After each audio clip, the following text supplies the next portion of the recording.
Y por eso es que les hablaba y les escribía sobre la ocupación. Confío en Dios.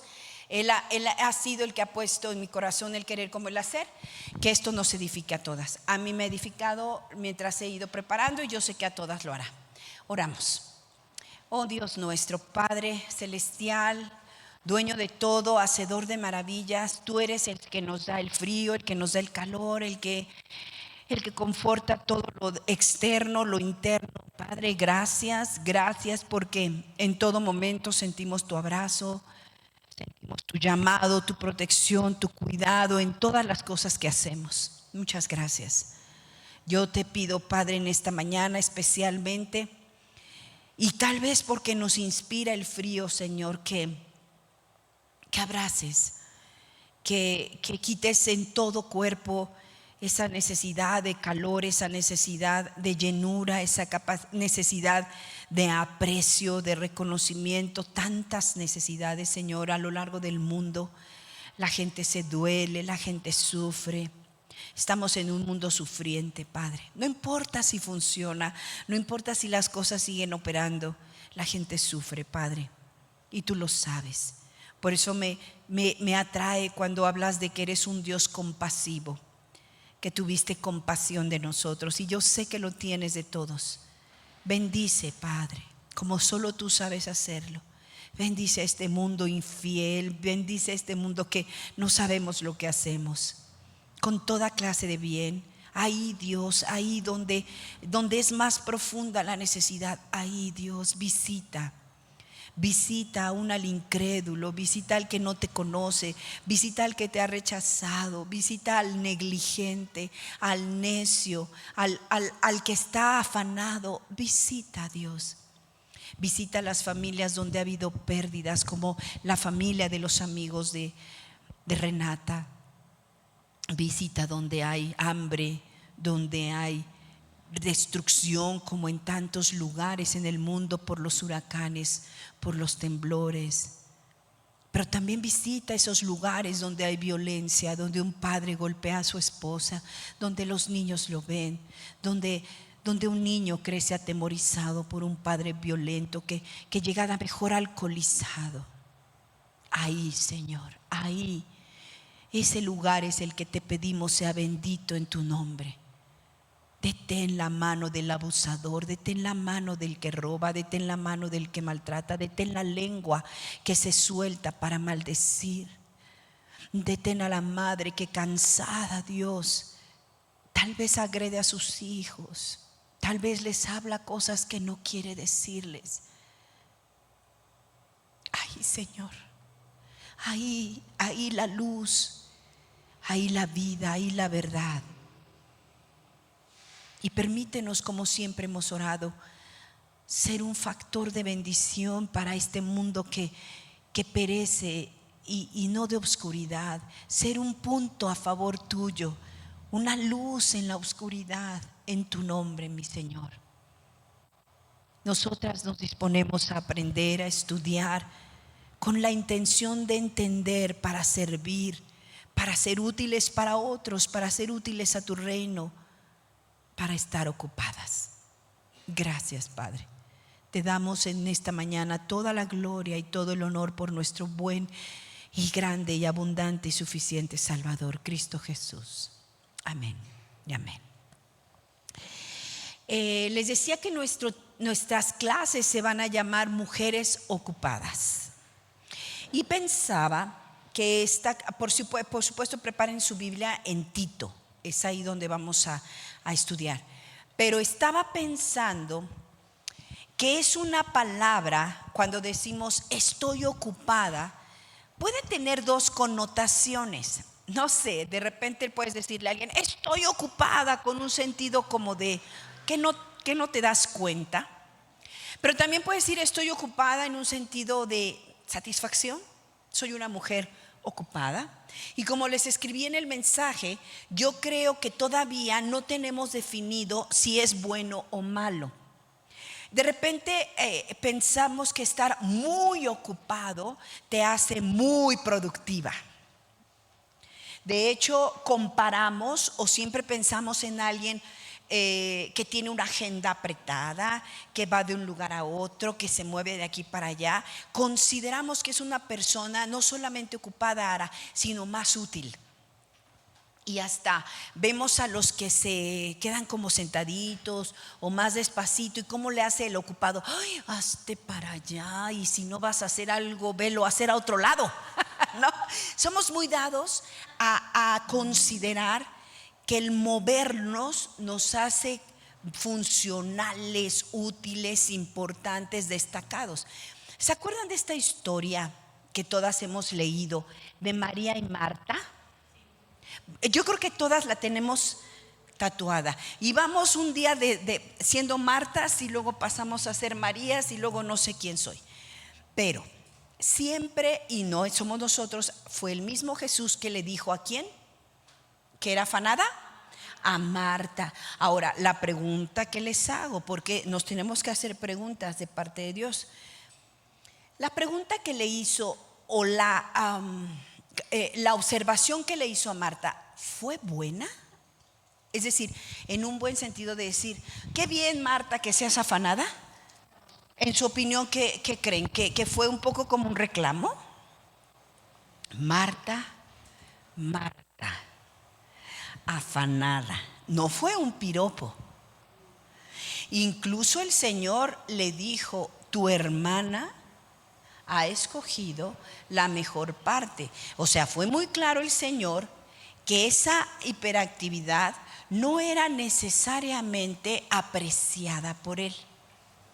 Ahora, yo sé que en esta modernidad lo que vamos a hablar pareciera que yo pretendo con las enseñanzas venir y a cada una de ustedes meterles un freno de mano y paren las prensas y nadie haga nada. No. Vamos a entender qué significa ocuparnos para no afanarnos. ¿Qué es ese trabajo que el Señor aprecia? ¿Qué es ese trabajo donde no hay desgaste, donde todo produce y no solamente me conduce en un círculo vicioso? ¿Les ha pasado esos días o semanas o años en donde digo, me cansé muchísimo, no he parado, me siento que no doy una y no pasó nada? Algunas veces hasta mermó todo. Mermaron las relaciones, mermaron los recursos, mermó todo. Y dices, ¿qué estoy haciendo mal? ¿Se han hecho esa pregunta? ¿Qué estoy haciendo mal? Acompáñenme, vamos a leer a Tito. Y además de leer a Tito, yo quisiera pedirles que lo lean en casa, que lo aprecien y que vean otras versiones. Pero déjenme hablarles un poquito de esta carta. Es una carta breve, es una carta. Tito era un joven. Yo quiero que no se les olvide.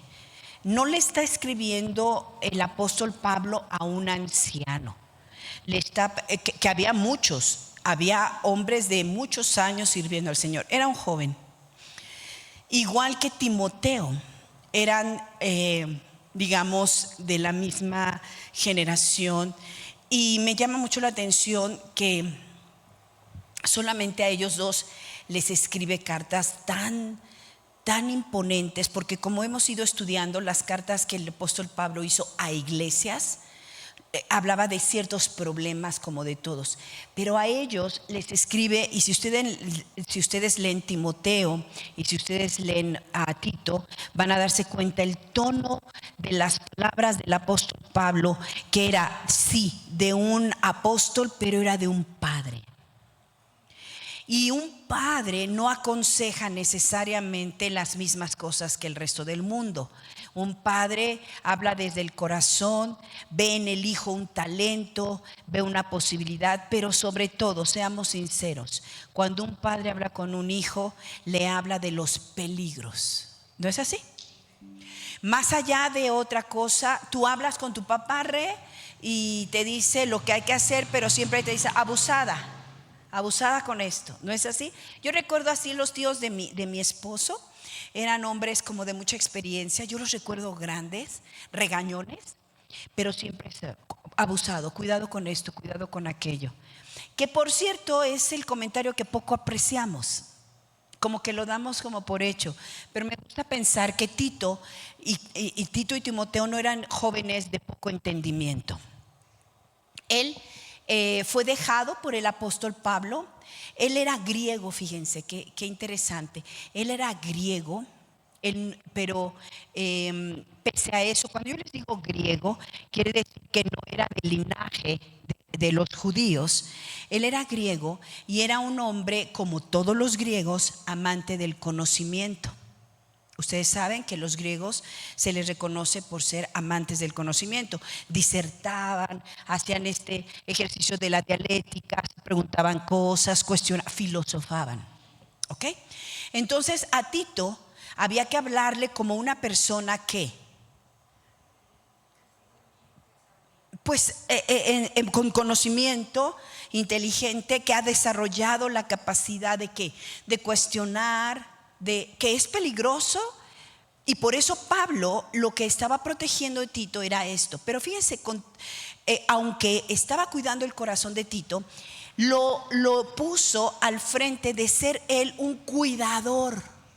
Y ahorita vamos a ir entendiendo de qué es lo que él iba a cuidar, igual que Timoteo. Y no crean, por favor, por ningún momento y por ningún motivo crean que las cartas de Pablo eran confusas. Yo tengo amor por la palabra, a mí me gusta. Si a mí me pones a platicar, yo soy la más feliz. Pero a veces creo que soy un poco confusa. He hecho un ejercicio en mi vida para poner claras mis ideas y poder hablar claro. Pero el apóstol Pablo, no crean que era confuso. De repente dices, es que no entiendo. No te creas esa mentira. Son claras sus cartas. Era un punto el que estaba tratando. De repente los hijos dicen, es que no sé de qué tantas cosas me hablas. No, si entendiste, nada más te pongo ejemplos y eso es lo que hace el apóstol. Le da ejemplos, le da contextos, le da ideas, pero siempre está tratando un punto. Tan lo creemos del apóstol Pablo, que era un apóstol que a menudo estaba diciendo, una cosa hago, yo me dirijo a una meta. Un hombre que va a un punto, que va a una meta, no puede ser alguien que no hable cosas específicas, ¿de acuerdo? Entonces, punto importante, esta carta va a hablar de algo. Va a hablar de algo. No empecemos a divagar, no hagamos aplicaciones, no hagamos ideas. Ahora sí que la carta no necesita que opinemos. La carta es suficiente en sí misma y vamos a entender lo que el apóstol quería decir. Ahora sí, vamos a leerla. Voy a leer solo el capítulo 1, aunque hoy solo vamos a hablar del versículo 1. Dice así: Pablo, siervo de Dios y apóstol de Jesucristo, conforme a la fe de los escogidos de Dios y el conocimiento de la verdad que es según la piedad, en la esperanza de la vida eterna, la cual Dios, que no miente, prometió desde antes del principio de los siglos. Y a su debido tiempo manifestó su palabra por medio de la predicación que me fue encomendada por mandato de Dios nuestro Salvador. A Tito, verdadero, déjenme explicarles algo. A ustedes les parecen un poquito raras las cartas porque Pablo escribía al revés. Nosotros normalmente escribimos y ponemos para Lupita y al final ya escribo de parte de Ellos escribían al revés. Primero presentaban a la persona que escribía, yo, apóstol, siervo, Pablo, y ya después decía para ti, para ti, Claudia, para ti, Ara. Por eso es que vemos hasta el versículo 3 que ya sabemos para quién va. Y esto les va a pasar en muchas cartas. De repente la introducción, estos primeros versículos, Dana, la hija de la pastora Laura, el otro día estudiando su Biblia, esto me lo cuenta la pastora, que le dijo: mami, estoy hasta aquí del apóstol Pablo. Y que le dijo: ¿por qué? Hasta aquí estoy. No me preguntes ahorita, dame tiempo. Después de un día, dos, volvió a aparecérsele a la mamá y le dijo: ¿ves? Es que estoy cansada. Todo, yo Pablo, yo Pablo, yo Pablo. No se trata de Pablo. Y entonces la pastora se quedó sin argumento. Y fue ahí donde un día estábamos comentando y que le dije, explícale que se está solo presentando. Pero como casi todas las cartas son de él, pues parece que se está anunciando, pero nada más está diciendo, yo soy, ¿no? Entonces, pero me dio mucha risa porque sí, yo leía los primeros versículos y dije, igual que Dana, ya estoy igual que Dana, ya estoy. No, no es cierto, es broma. Entonces, fíjense, hasta el versículo 4 dice, a Tito, verdadero hijo en la comunión de fe, gracia, misericordia y paz de Dios Padre y del Señor Jesucristo nuestro Salvador. Por esta causa, y aquí empieza a darle una pequeña introducción, una explicación, por esta causa te dejé en Creta, para que corrigieses lo deficiente y establecieses ancianos en cada ciudad, así como yo te mandé. El que fuera irreprensible, marido de una sola mujer, y tenga hijos creyentes, que no estén acusados de disolución ni de rebeldía. Porque es necesario que el obispo sea irreprensible como administrador de Dios, no soberbio, no iracundo, no dado al vino, no pendenciero, no codicioso de ganancias deshonestas, sino hospedador, amante de lo bueno, sobrio, justo, santo, dueño de sí mismo, retenedor de la palabra fiel, tal como ha sido enseñada, para que también pueda exhortar con sana enseñanza y convencer a los que se contradicen. Porque hay aún muchos contumaces, habladores de vanidades y engañadores, mayormente los de la circuncisión, a los cuales es preciso tapar la boca, que trastornan casas enteras, enseñando por ganancia deshonesta lo que no conviene. Uno de ellos, su propio profeta, dijo: los cretenses, siempre mentirosos, malas bestias, glotones ociosos. Este testimonio es verdadero, por tanto, repréndelos duramente para que sean sanos en la fe, no atendiendo a fábulas judaicas ni a mandamientos de hombres que se apartan de la verdad. Todas las cosas son puras para los puros, mas para los corrompidos e incrédulos nada les es puro, pues hasta su mente y su conciencia están corrompidas. Profesan conocer a Dios, pero con los hechos lo niegan, siendo abominables y rebeldes, reprobados en cuanto a toda buena obra. ¿De quién está hablando?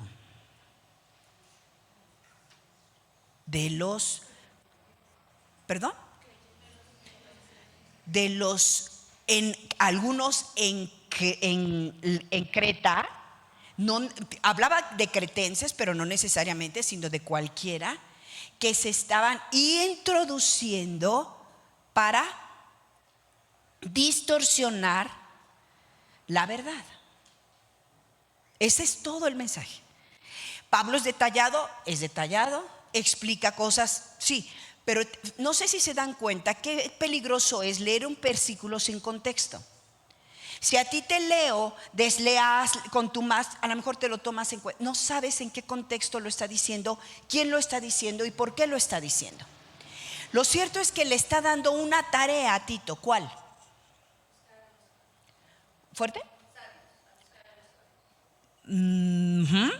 Sí, pero básicamente le está diciendo, le está dando una tarea.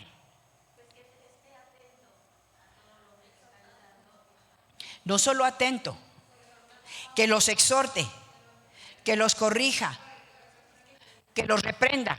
Fíjate, no solamente le está diciendo a los que ya son, diles que se cuiden, y a los que no son, díselos. Tú eres un mentiroso. Fíjate lo que le está diciendo. Te doy la autoridad, tienes la autoridad para ir y decirle a alguien: eres un mentiroso, deshonesto, desleal, sáquese de aquí.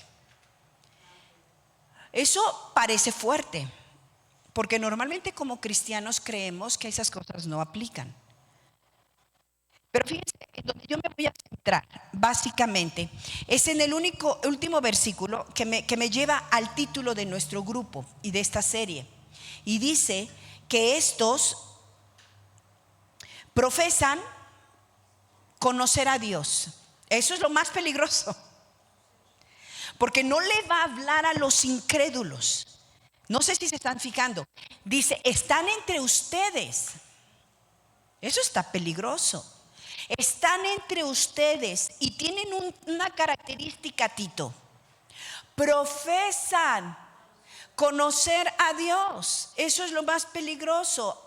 Es gente que dice, yo conozco a Dios. Pero fíjate lo que le va a decir aquí. Pero con los hechos lo niegan. ¿Qué está diciendo? Pon atención a lo que hacen. ¿Dónde está la clave? ¿Dónde vas a ver la diferencia, Tito? No en lo que digan, en lo que hacen. Por eso este taller, esta serie que vamos a hacer de aquí a diciembre se llama Mujeres Ocupadas, porque vamos a poner atención en lo que hacemos, no en lo que profesamos. Porque nos vamos a autoevaluar con la ayuda del Espíritu Santo si yo soy de esos. Porque yo tengo que saber si yo soy de esos que profesan conocer a Dios, pero con mis hechos. Y no tengan temor, hermanas, porque aún dice que vienen y disuelven casas completas. No tengan temor de ver en su casa a alguien que no es.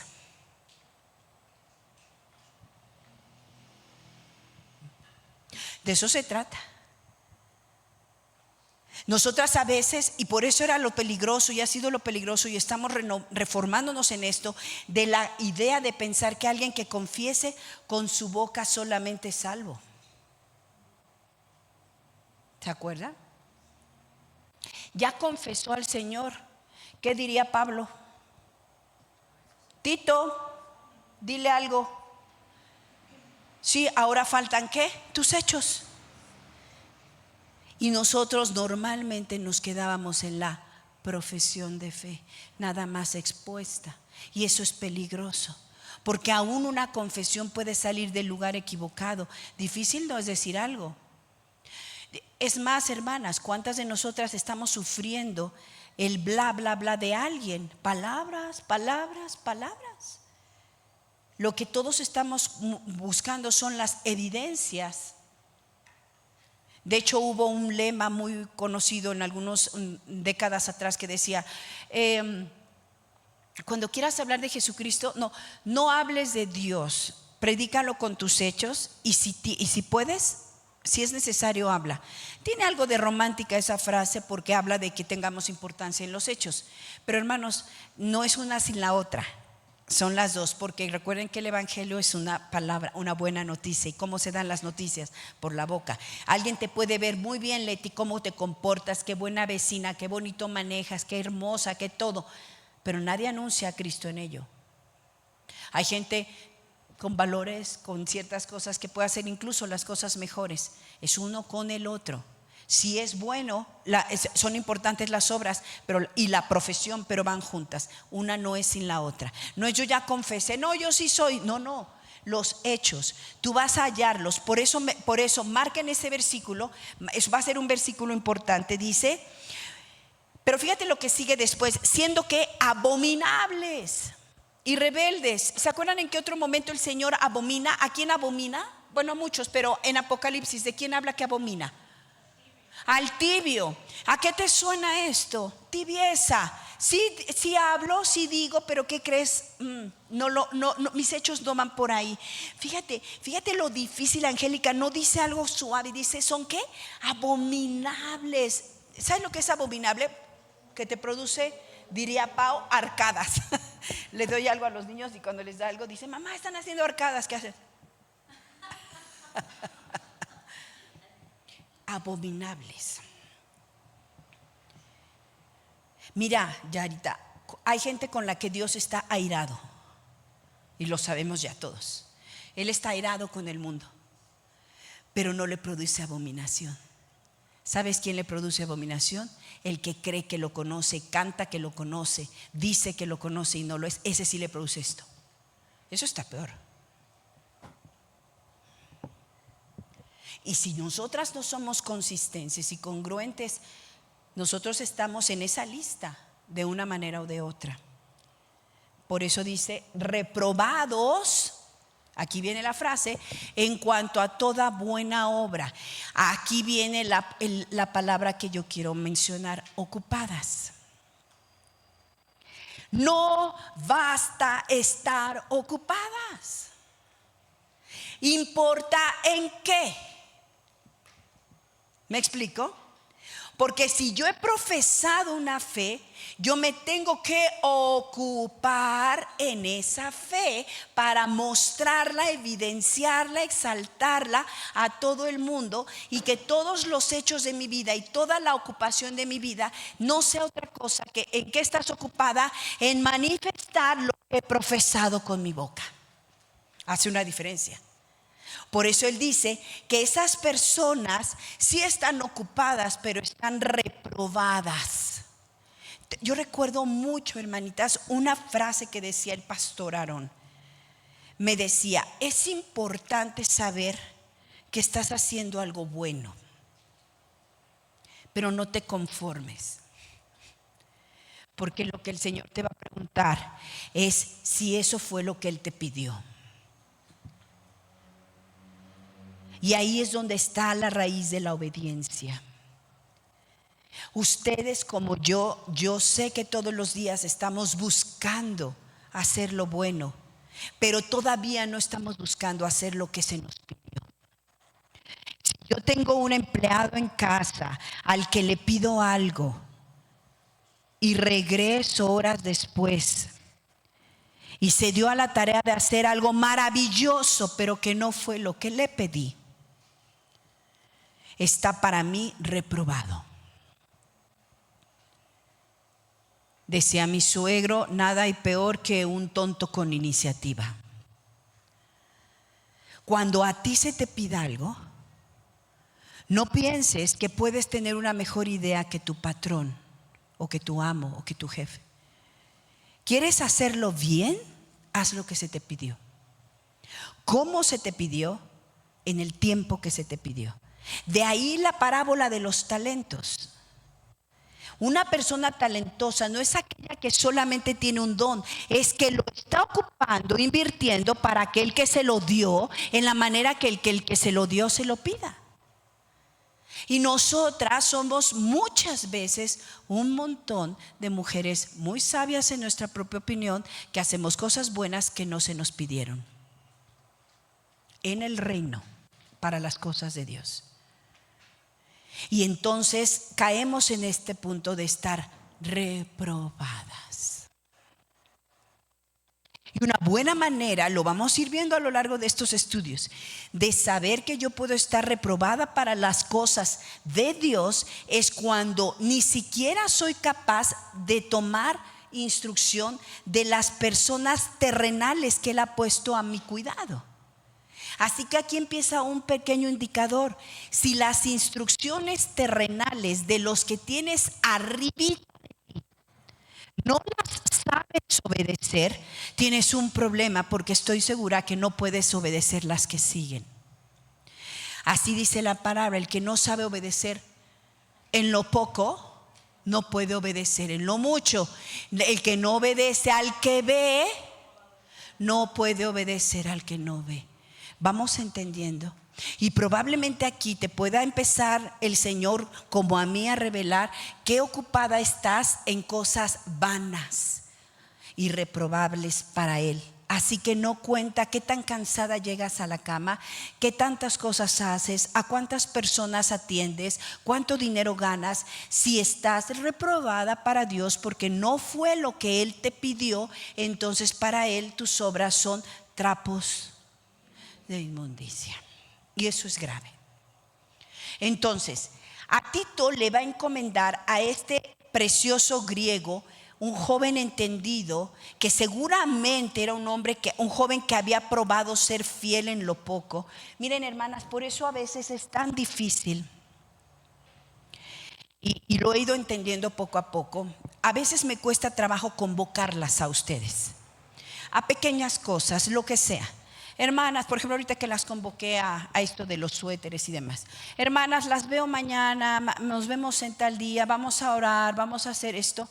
¿Sabes por qué me da temor?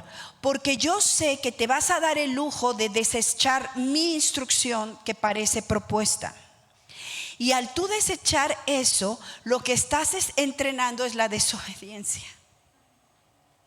Entonces a veces, y lo hemos platicado entre hermanos, amigos, pastores, que lo mejor sería no forzarte a ti, no hacerte invitaciones a la iglesia que va a desechar, porque estamos entrenándolos para las cosas. Como puedo desechar, decidir si voy o no voy, decidir si esto importa o no importa, pues imagínate si es qué vas a hacer con las grandes cosas. Y es por eso que Pablo les decía, no hagan como los incrédulos que no se congregan. ¿Por qué estaba diciendo eso? Porque estaban manifestando, más allá de lo que representa no congregarse, lo que está diciendo, ellos no obedecen a las cosas terrenales. Por lo tanto, no confíes en quien no obedece lo terrenal, porque no tiene manera de confiar en lo eterno. Alguien una vez comentó, un hombre famoso, bueno, reconocido en las cosas cristianas, que un chofer lo llevaba a su hotel o algo así, que le dijo algo del dinero. A ver, ¿usted cree en el diezmo? Y le hablaba y dice, por supuesto que creo en el diezmo. Y él, bueno, es que yo como que tengo mis dudas. Y bueno, al cabo de unas horas le dijo, déjeme aquí su coche, yo se lo estaciono. Y dijo, no puedo confiar en alguien que le roba a Dios. Fíjate cómo hay cosas que a ti te pueden parecer insignificantes de tu vida, de tus actos, que son cosas que te parece que son tu derecho a elegir, pero cuánto de lo que tú no haces para la obediencia terrenal puede ser un indicador de que no eres confiable para otras cosas. A mí me ha pasado, y se los he dicho muchas veces, a veces alguien te comenta para un trabajo y tal, y tú piensas, ay, creo que fulanita puede ser, ay, pero... Y fíjate, no viene siempre. No, como que a veces sí, a veces no. Como que te dice que sí, pero puede fallar. Es de las que te queda que trae los tacos y no los trae. Y entonces, aunque sea una persona capacitada para ciertas características del puesto, ¿qué crees que ya no llenó los requisitos más importantes, que es el requisito de la obediencia y la fidelidad? ¿Importa o no importa, hermanas? Tito iba a empezar una labor muy importante, porque él iba a hacer entre los creyentes. Iba a hacer una revisión de ellos y los iba a observar, ya no en sus palabras, sino en sus hechos. Fíjense que no sé si leyeron y dieron cuenta del tono del apóstol Pablo en esta carta. Aunque está siendo amable y se presenta y le dice eres maravilloso y demás, él está hablando en un tono de orden. Es un apóstol. Él no está sugiriendo, no está pidiéndole su opinión, él le está dando órdenes. ¿Sabían ustedes que hay personas que aún el tono de orden ya les es repelente? El simple hecho de que alguien te dé una orden, y esto es pregunta, ¿te hace a ti sentirte incómoda? Ponlo delante de Dios y pregúntate por qué. Si que oigas un imperativo te hace que te salgan ronchas, tienes un problema. Es que me lo dijo en tono de orden. Eres un súbdito. No podemos ser siervos del Dios Altísimo si tenemos un problema con la autoridad. Tito no era la persona, o no hubiera sido la persona indicada si él hubiera tenido un problema con la autoridad. Porque lo que le iba a pedir el apóstol Pablo no era algo sencillo, y era algo que tenía que conocerse como algo firme. ¿Están de acuerdo que lo que iba a tratar Tito no era para que le dijera, por favor, Tito, ándale, pero no te quiero incomodar, digo, si tienes tiempo? No. Quiero que veas, y todo el tono de la carta era de alguna manera modelando, hemos hablado de modelarnos, y era modelándole un carácter que quería imprimir en él. Y casi decirle, de la misma manera como yo te pido a ti con autoridad, quiero que tú le pidas al que se tiene que quedar que se quede, y al que se tiene que ir que se vaya, con esta misma autoridad. Tú no vas a poder ser autoridad sobre las cosas del reino de los cielos si tienes un problema con la autoridad en todas las formas que aparezca.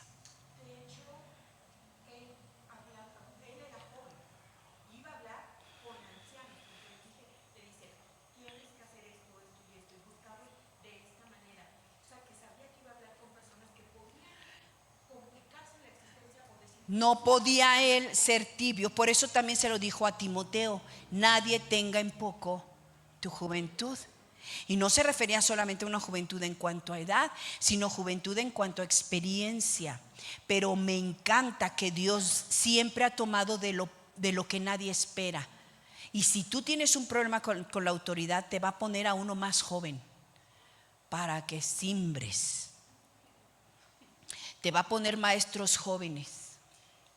Dios ha levantado jóvenes aquí que han incomodado a muchos ancianos. Han tenido en poco la juventud de ellos. Pero Dios, en su infinita sabiduría, dice que ha callado la boca de los sabios con los que no eran. ¿No es la historia de nuestra vida? ¿No se supone que nosotros éramos lo que no éramos? ¿Somos lo que no éramos?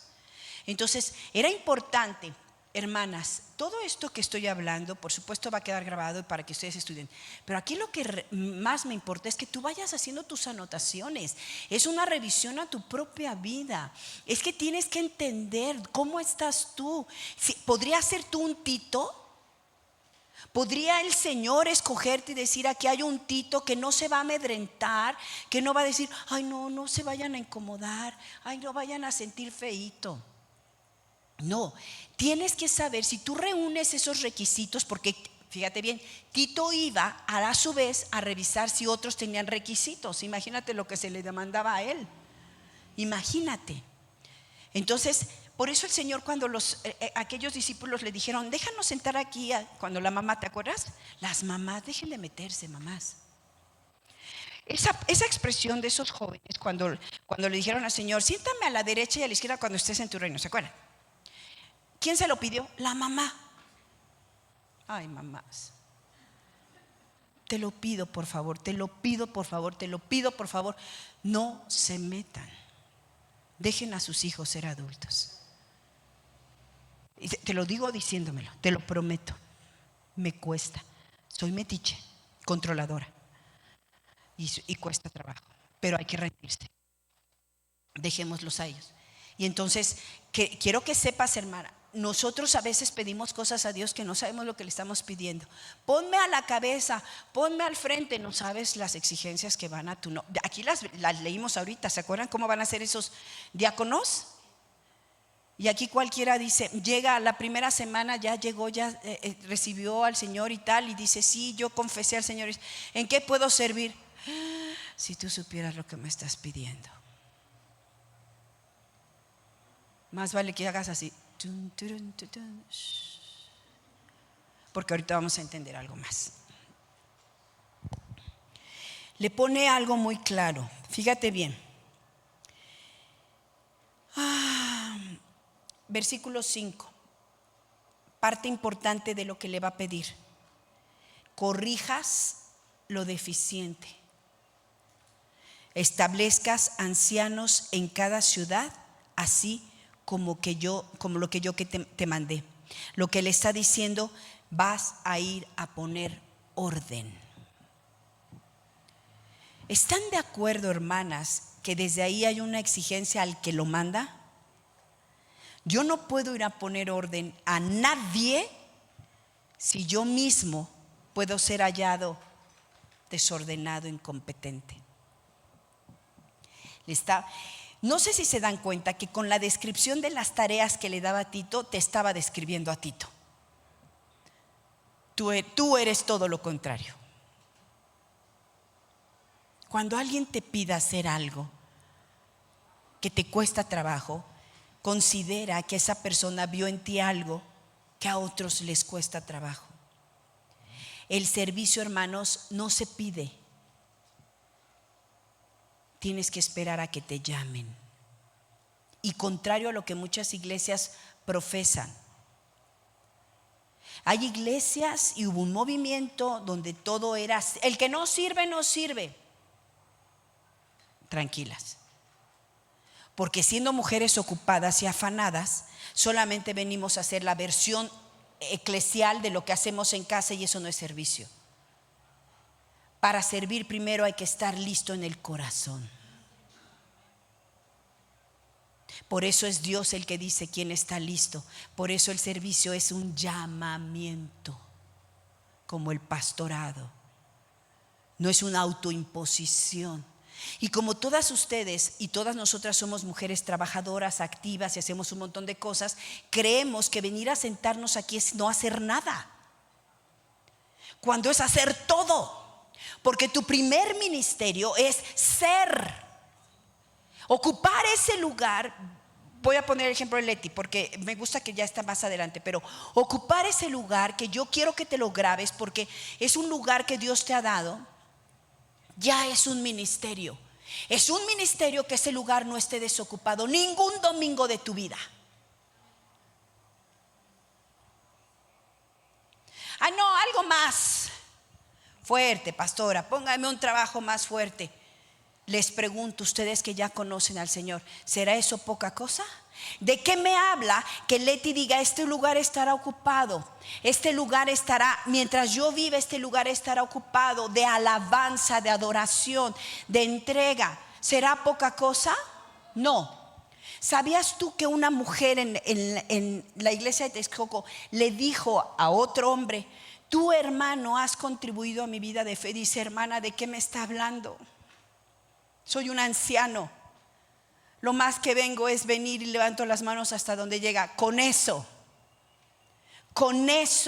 se sentaba usted, hagan de cuenta así de mí, y verlo a usted cansado, con sus manitas, dice, porque yo vi desde que venían hasta acá y cómo las fue bajando, porque su fuerza fue menguando, pero nunca bajaron. Y que cada domingo ahí estaba. Usted nunca tocó, usted nunca cargó, usted nunca nada, pero usted me ministró a mí. Yo decía, fíjate, ella en un momento de necesidad muy grande, yo decía: si este domingo está mi hermano en el mismo lugar a la misma hora, es que el mundo no se ha acabado y es que la vida sigue y que Cristo sigue vivo. Pero ¿saben qué nos gusta? Protagonismo. Que sepa mi derecha lo que hizo mi izquierda. Que suenen las trompetas, que sea aquí. No, hermanas. El que yo esté aquí me demanda mucho más. No lo quieres, te aseguro que no quieres. Y no quieres mi vida. Quieres la de Cristo en ti y tu llamado. Poner orden. ¿Qué le está pidiendo? Tito, yo le pondría la carta a Tito: pon orden. Tenemos a un Dios que va a mandar ministros para que te pongan en orden. Di amén. Eso es hermoso. La predicación, ¿por qué habla de la predicación? ¿Para qué es la predicación? Para el que dice: no, pues es que yo voy a oírla por internet. ¿Quién te conoce? ¿Quién te va a poner en orden? Ordenar es ponerte en tu lugar. ¿Cuál es tu lugar? Yo anhelo, de verdad es así, ser una iglesia de verdad de las que te sientas en tu lugar y aunque digan: ay, cambia ese lugar. No. Ocupa, porque también ocupación quiere decir tomar posesión. Ocupa tu lugar. También eso significa ser mujeres ocupadas. ¿Qué crees? Ya tomé lugar aquí. Que podamos saber cuando estamos alabando quién está aquí, quién está aquí, quién está aquí. Ángeles. Que yo sé que volteo un cuarto menguante para acá, ya sé a quién veo y veo cuarto, y ya sé a quién no voy a ver. A ver quién.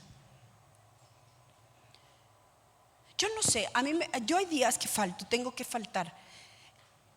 Contados, pero falto. Yo creo que algunas de ustedes de acá sí voltean y le hacen. Porque es mi deber estar para ti. Y te bendigo, Angie. Ahí has estado. Te lo dije el día de tu cumpleaños y no hablo por hablar. Tito está recibiendo órdenes para ordenar. Fíjate lo que le está pidiendo: depurar, limpiar, desechar, cosechar, sancionar, acomodar, hacer funcionar y ver una producción correcta. ¿Qué significa la ocupación? Porque es el tema de nuestra clase.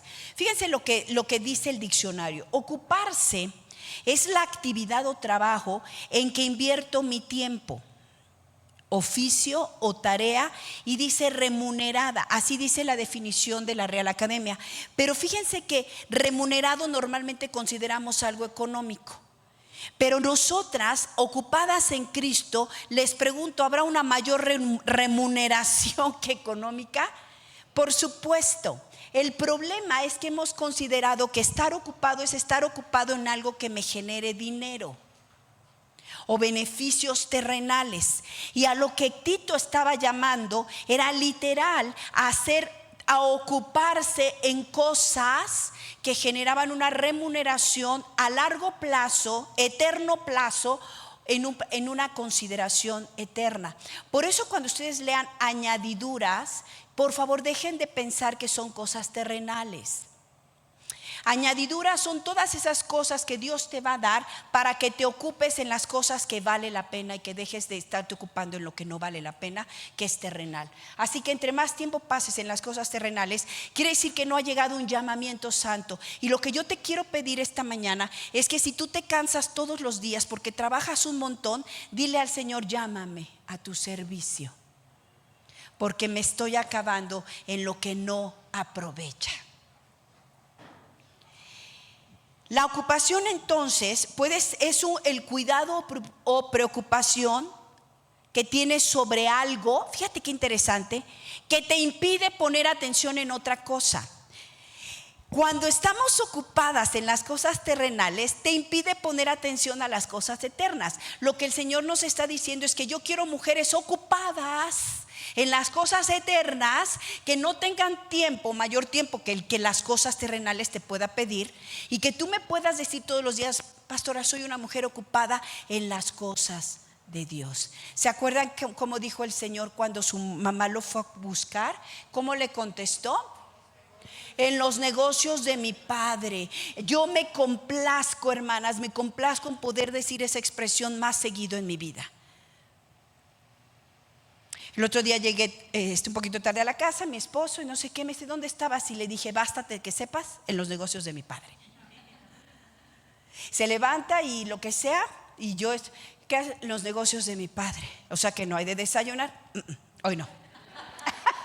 A veces sí, a veces no. Como dirían los niños, veces sí, veces no. Yo quiero, y se los he pedido tanto, y lo deseo y lo oro. Yo quiero no verte aquí un día, pero que yo sepa que estás. Y que yo pueda decir, me pregunten: oye, Cari, no te apures, en los negocios de mi Padre. Pero no es fácil. La verdad es que no es fácil. Yo no las veo y no las veo. No puedo decir ¿saben quién me pregunta siempre?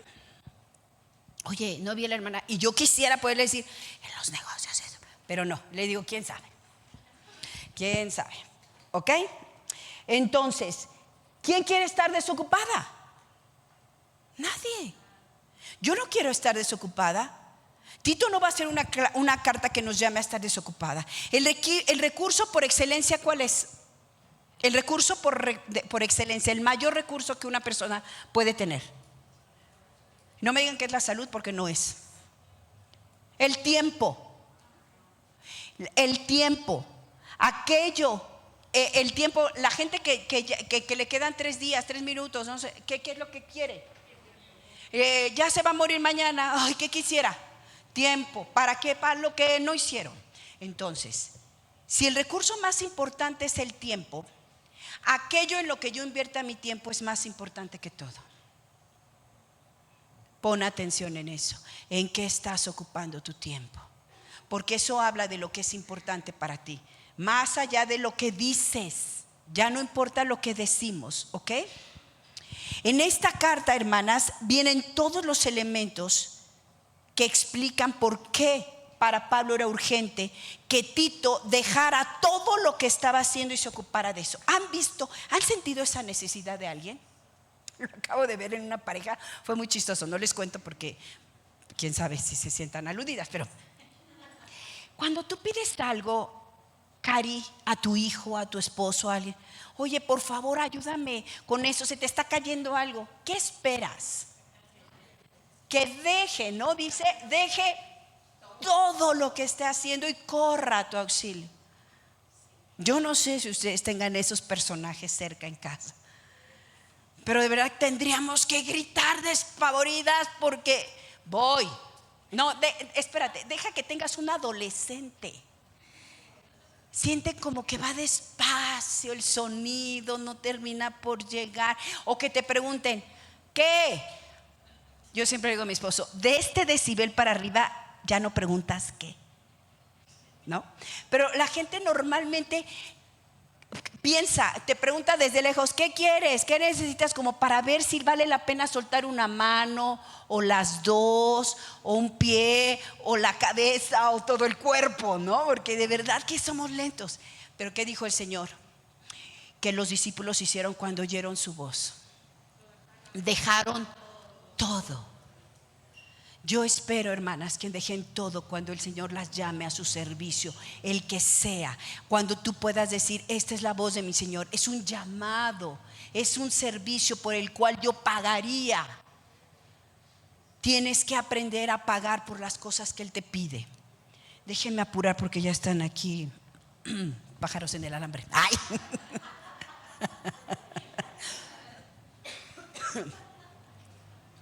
Jesús era un hombre 100% ocupado. ¿Están de acuerdo? Pero no saturado. Nunca lo viste haciendo algo inútil. No viste que tuviera una agenda. ¿Y tenía cuántos años? Nada más para 3. Aprendamos de eso. No es saturación. Si algo se puede llamar el estudio, yo creo es esto. Ocupación no es saturación. Ociosidad es lo contrario a no tener un oficio, y nosotros en Cristo tenemos un oficio. Estar ocupado es llevar la mente, el corazón, las capacidades, los recursos y la fuerza a una misma devoción en todo momento. Cuando el Señor caminaba solo, estaba en los negocios de su Padre. Cuando el Señor caminaba acompañado, estaba en los negocios de su Padre. Cuando el Señor oraba, estaba en los negocios de su Padre. Cuando el Señor predicaba, estaba en los negocios de su Padre. Cuando el Señor resucitaba, estaba en los negocios de su Padre. Y cuando sacaba demonios, estaba en los negocios de su Padre. Tú y yo podemos estar en los negocios de nuestro Padre, haciendo lo que hagamos, siempre y cuando nuestra mente, nuestro corazón, nuestras fuerzas estén invertidas en Él y no en las cosas de este mundo. Que sean los negocios de mi Padre lo más importante y que el mundo espere a su turno y no al revés. Y no terminé, como ustedes comprenderán, pero espero continuar la clase próxima. Oramos. Señor, te damos infinitas gracias por este inicio. Confío plenamente, Señor, que hablarás palabras de vida a nuestro corazón para edificación de un cuerpo sólido, un cuerpo temeroso de buenas obras y un cuerpo, Señor, que te alabe con todo el corazón, con todos sus recursos, con todo su tiempo, en todo momento. Queremos, Señor, vivir en los negocios de nuestro Padre siempre. A ti sea toda la gloria y toda la honra por este servicio, por todo lo que haremos, Señor, que sea grato a ti. Que suba como olor fragante cualquier acto con nuestras manos, con nuestros pies o con nuestros labios, que sea lo que tú nos has pedido. En el nombre de Jesús, amén, amén. Que Dios les bendiga.